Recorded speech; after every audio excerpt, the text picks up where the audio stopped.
Please subscribe to Facetv Africa and turn the notification on. Facetv Africa, ẹ jọ̀ọ́, subscribe, hete.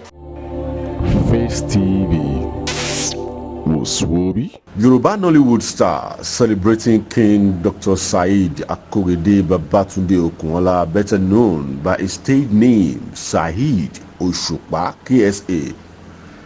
Fuji singer is celebrating his birthday today, August 7. Taking to his comment section, the like of Femi Adebayo, Bimpe Akintunde, Sukomi, Omobolanle, Kemi Akorede, and others dropped their birthday wishes on him. Femi Adebayo wrote, "Happy birthday, Obaorin." Bimpe Akintunde wrote, "How? It is our king birthday family. Happy birthday, Obaorin." Sukomi, Omobolanle wrote, "More life, Bami." Kemi Akorede wrote, "Happy birthday to you, sir. More life in good health and happiness, sir." One Gabriel Afolayan wrote, "More blessing, Agba." Bimpe Akintunde wrote, "How? It is our king birthday family. Happy birthday, Obaorin." Sukomi Omobolanle wrote, "More life, Bami." Kemi Akorede wrote, "Happy birthday to you, sir. More life in good health and happiness, sir." One Gabriel Afolayan wrote, "More blessing, Agba." Itele on his part took his timeline to celebrate the singer. He wrote, "Happy birthday, our king of the music. More life in good health and wealth, sir." Tanwa Ajishefini Agba. Itele on his part took his timeline to celebrate the singer. He wrote, "Happy birthday, our king of the music. More life in good health and wealth, sir." Tanwa Ajish. He's a jolly good fellow ló jẹ́ ká máa celebrate. He's a jolly good fellow ló jẹ́ ká máa appreciate yẹ. Torí pọ̀ ọmọlúwàbí ni ló jẹ́ ká bá dúpẹ́. He's a jolly good fellow ló jẹ́ ká máa celebrate. He's a jolly good fellow ló jẹ́ ká máa appreciate yẹ. Torí pọ̀ ọmọlúwàbí ni ló jẹ́ ká bá dúpẹ́. Tọ́pẹ́ he's a jolly good leader ló jẹ́ ká máa celebrate. He's a jolly good leader ló jẹ́ ká máa appreciate yẹ. Torí pọ̀ ọmọlúwàbí ni ló jẹ́ ká bá dúpẹ́. He's a jolly good fellow ló jẹ́ ká máa celebrate. He's a jolly good fellow ló jẹ́ ká máa appreciate yẹ.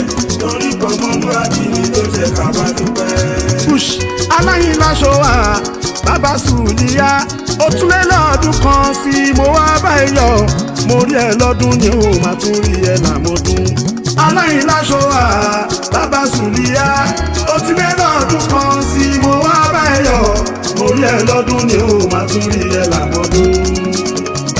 Aláyin láṣọ wa bàbá Sùlíyá ó tún ti lé lọ́dún kan sí mo wá báyìí yọ. Mo rí ẹ lọ́dún ni ó máa tún rí ẹ lámọ̀ọ́dún. Aláyin láṣọ wa bàbá Sùlíyá ó ti lé lọ́dún kan sí mo wá báyìí yọ. Mo rí ẹ lọ́dún ni ó máa tún rí ẹ lámọ̀ọ́dún. Akọ́rẹ́dé mi Saheed ọba orin Òṣùpá. Aláyin lámúta fún ẹ̀tàn ọmọ okùn ọlá.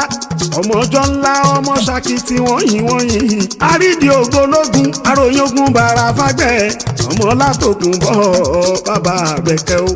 Aláyin láṣọ wa bàbá Sùlíyá ó ti lé lọ́dún kan sí mo wá báyọ̀. Mo rí ẹ lọ́dún ni ó máa tún rí ẹ làmọ́dún. Tèmi tọpẹ́ lọ́jọ́ bí ẹni kò kéré. Títí lọ́pẹ́ yìí mọ́lẹ̀ lọ́jọ́ bí ẹni kò kéré. Tábà fi lé pọ̀n tí ìta tún fọ́nà rókà. Tábà kọ́ rẹ̀ kojú lùmọ̀ kan àbáwá dúpẹ́. Torí palẹ̀ lọ́dún kan ní ṣèyàn wà tọpẹ́. Lọ́jọ́ bí ẹni kò kéré. Tábà fi lé pọ̀n tí ìta tún fọ́nà rókà. Tábà kọ́ rẹ̀ kojú lùmọ̀ kan àbáwá dúpẹ́. Torí palẹ̀ lọ́dún kan ní ṣèyàn wà tọpẹ́. Ìmọ́lẹ̀ lọ́jọ́ bí ẹni kò kéré. Tábà fi lé pọ̀n tí tàtún fọ̀nà rókà. Tábà kọ́ rẹ̀ kojú lùmọ̀ kan àbáwá dúpẹ́. Torí palẹ̀ lọ́dún kan ní ṣèyàn wà tọpẹ́ o. Lọ́jọ́ bí ẹni kò kéré. Tábà fi lé pọ̀n tí tàtún fọ̀nà rókà. Tábà kọ́ rẹ̀ kojú lùmọ̀ kan àbáwá dúpẹ́. Torí palẹ̀ lọ́dún kan ní ṣèyàn wà tọpẹ́. Oya Òṣùpá happy happy happy birthday to you.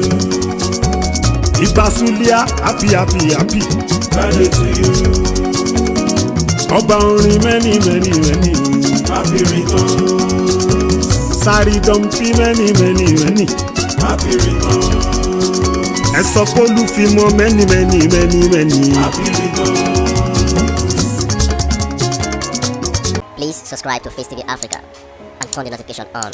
Face TV Africa, ẹ jọ̀ọ́, subscribe, hete. Face TV was Swoby.